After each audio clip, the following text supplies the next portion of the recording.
তো হ্যালো বন্ধুরা, কেমন আছো? আমার নাম Ranit and welcome to my channel Filmi Adda. এখানে মুভির গল্প না, মুভির সত্যতা বলা হয়। তো কিছুদিন আগেই ডিসি স্টুডিওস এর একটা মুভি রিলিজ হয়েছে যার নাম সুপারম্যান। এটি ডিসি স্টুডিওস এর নতুন চ্যাপ্টারের স্টার্টিং এবং মুভিটি ডিরেক্ট করেছেন জেমস গান, যিনি এর আগে মার্ভেলের গার্ডিয়ান্স অফ দ্য গ্যালাক্সি এবং ডিসি স্টুডিওস এর সুসাইড স্কোয়াড ও পিস মেকারের মতো কিছু দুর্দান্ত মুভি ও শো ডিরেক্ট করেছেন। কিন্তু এবারে কি তিনি সেই ম্যাজিক আবার তৈরি করতে পেরেছেন ওনার নতুন মুভি দিয়ে? এটাই আজকে জেনে নেবো। তো আর দেরি না করে চলুন ভিডিওটা স্টার্ট করি। তো মুভিটিতে আমরা দেখবো যে সুপারম্যান পৃথিবীতেই আছে, সেটা মানুষ আগে থেকেই জানে। সুপারম্যান ডেইলি প্ল্যানেট নামক নিউজ পেপার কোম্পানিতে কাজ করছে ক্লার্ক কেন্ট নামে, এবং তাকে কেউ চিনতে পারে না। কেন? কারণ সে চশমা পরে থাকে।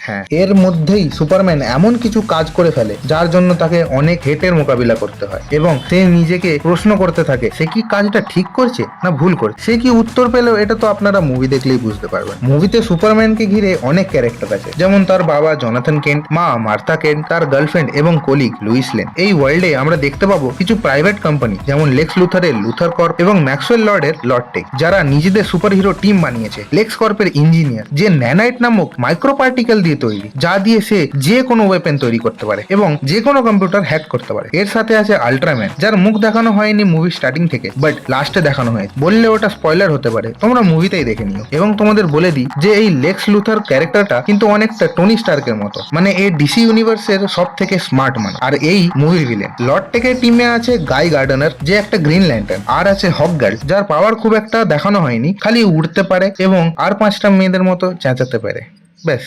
এইটুকুই। সঙ্গে আছে মিস্টার টেরিফিক, যে কিনা একটা টেক জিনিয়াস, এবং সে ফাইট করে তার টি স্ফিয়ার নামক কিছু গোল বস্তু দিয়ে, যা তাকে প্রোটেক্টও করে সঙ্গে অ্যাটাকও করে। এই টিমটার নাম জাস্টিস গ্যাং, এবং সুপারম্যানকে এরা নিজেদের বন্ধু মনে করে আর ওর লড়াইয়ে সঙ্গ দেয়। এছাড়া আছে কিছু ক্যারেক্টার যারা কম স্ক্রিন টাইম পেলেও মন ছুঁয়ে দেয়, যেমন জিমি ওলসন, যে ডেলি প্ল্যানেটে কাজ করে, লেক্স লুথারের গার্লফ্রেন্ড ইভ টেস্ক মেকার, মেটামরফো, আর সবার প্রিয় ক্রিপ্টো দ্য ডগ। এই মুভিটি কিন্তু একেবারেই ফ্ললেস নয়, যেমন কিছু ভালো পয়েন্টও আছে তেমন কিছু খারাপ পয়েন্টও আছে। তো চলো আগে খারাপ পয়েন্টগুলো নিয়ে কথা বলি। সব থেকে প্রথম আমার যেটা খারাপ লাগলো এই মুভিতে, সেটা হলো মুভির ইম্প্যাক্ট। আমি অ্যাকশনের কথা বলছি না, আমি বলছি সুপারম্যান যে পরিস্থিতিগুলো থেকে ফিরে আসছে সেইগুলো খুব একটা ইম্প্যাক্ট রাখে না, এবং ক্লাইম্যাক্সের সিনেও সেই ইম্প্যাক্টটা মনে হয় না, যাতে কিনা সুপারম্যান যে মানুষের কাছে একটা ভগবান সেটা ফিল হয়। দ্বিতীয় পয়েন্ট হচ্ছে সুপারম্যানের ব্যাক স্টোরি ও তার প্যারেন্টসদের ইম্প্যাক্ট। সুপারম্যান ক্রিপ্টন নামক একটা প্ল্যানেট থেকে এসেছে, বা তাকে পাঠানো হয়েছে তার জন্মগত বাবা মা জোরেল ও লারার দ্বারা, যখন তারা বুঝতে পারে যে তাদের প্ল্যানেট ধ্বংস হতে চলেছে। কিন্তু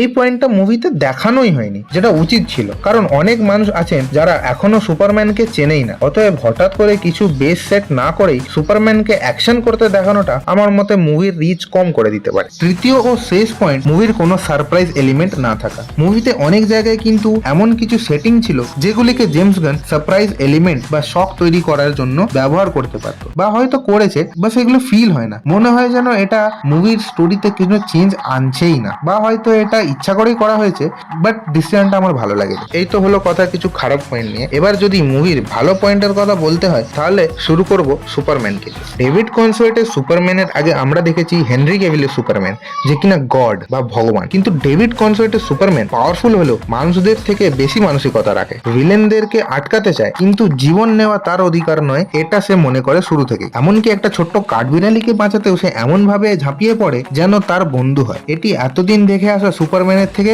একেবারেই আলাদা, এবং কিছু মুভিতে জায়গা পেলে কিন্তু হয়ে যেতে পারে অডিয়েন্সের ফেভারিট সুপারম্যান। তৃতীয় পয়েন্ট হচ্ছে ক্রিপ্টো দ্য ডগের ইনভলভমেন্ট। ক্রিপ্টো যতবার স্ক্রিনে এসেছে ততবার মন ছুঁয়ে গেছে, এবং তোমার নোটিস করার আগেই কিন্তু তোমার মুখে একটা হাসি ফুটিয়ে তুলবে। মুভিতে এত ক্যারেক্টার থাকলেও ক্রিপ্টো তার মধ্যে ঠিক জায়গা বানিয়ে নেয় তার প্রেজেন্স, এবং এটির জন্য জেমস গানকে ক্রেডিট দেওয়া দরকার, কারণ তিনি অ্যানিমালসদের মুভিতে ইন্টিগ্রেট করতে খুব ভালো করেই জানে, তা সে রকেট দ্য রাকুন হোক বা ক্রিপ্টো দ্য ডগ। মুভির অ্যাকশনকে কিন্তু ভুলে গেলে চলবে না, কারণ মুভিতে অ্যাকশন খুব রিফ্রেশিং লাগে। হ্যাঁ, হয়তো ইম্প্যাক্টটা ছেড়ে যেতে পারে না, কিন্তু দেখে বোঝা যায় যে অ্যাকশনে অনেক সময় দেওয়া হয়েছে। মুভির ভিএফএক্স ও সিজিআই খুবই ভালোভাবে করা হয়েছে, নকল বলে মনেই হবে না। এটা ডিসির একটা স্ট্রং পয়েন্টও বলতে পারো। মুভির বিজিএম যা দিয়েছে ডেভিড ফ্লেমিং, অত্যন্ত ভালো কাজ করেছে, এবং তার মিউজিক তোমার কানে বাজতেই থাকবে মুভি শেষ হয়ে যাওয়ার পরে। মুভির এন্ডিং এ একটি সারপ্রাইজ এলিমেন্ট আছে যা কিন্তু মিস করবে না। এছাড়া ক্রেডিট সিন ইগনোর করতে পারো যদি বাড়ি যাওয়ার তাড়া থাকে। ওভারঅল যদি বলতে হয় তাহলে সুপারম্যান মুভিটি জেমস গান ও ডিসির স্টুডিওজের জন্য একটি গুরুত্বপূর্ণ পদক্ষেপ ছিল, যেটি নড়বড়ে হলেও ঠিক জায়গায় পড়েছে বলেই মনে হচ্ছে। মুভিটি ভালো এবং রেকমেন্ড করব, অবশ্যই দেখতে চান। শুধু একটু রিসার্চ করে যাবেন যে কে কোথা থেকে এসেছে এবং কে কি চায়, তাহলে মুভিটি বুঝতে বেশি অসুবিধা হবে না। ব্যাস এই বলে ভিডিওটা শেষ করব। ভিডিওটি ভালো লেগে থাকলে লাইক করুন, আর না ভালো লেগে থাকলে কমেন্ট করে জানাতে ভুলবেন না, আমি অপেক্ষায় থাকবো। আর চ্যানেলটিতে নতুন আসলে আগের ভিডিওগুলি চেক আউট করতে পারেন এবং চ্যানেলটিকে সাবস্ক্রাইব করে আমাদের কাজ করার জন্য মোটিভেট করতে পারেন। আপনাদের সঙ্গে দেখা হবে আবার পরের ভিডিওতে। টাটা।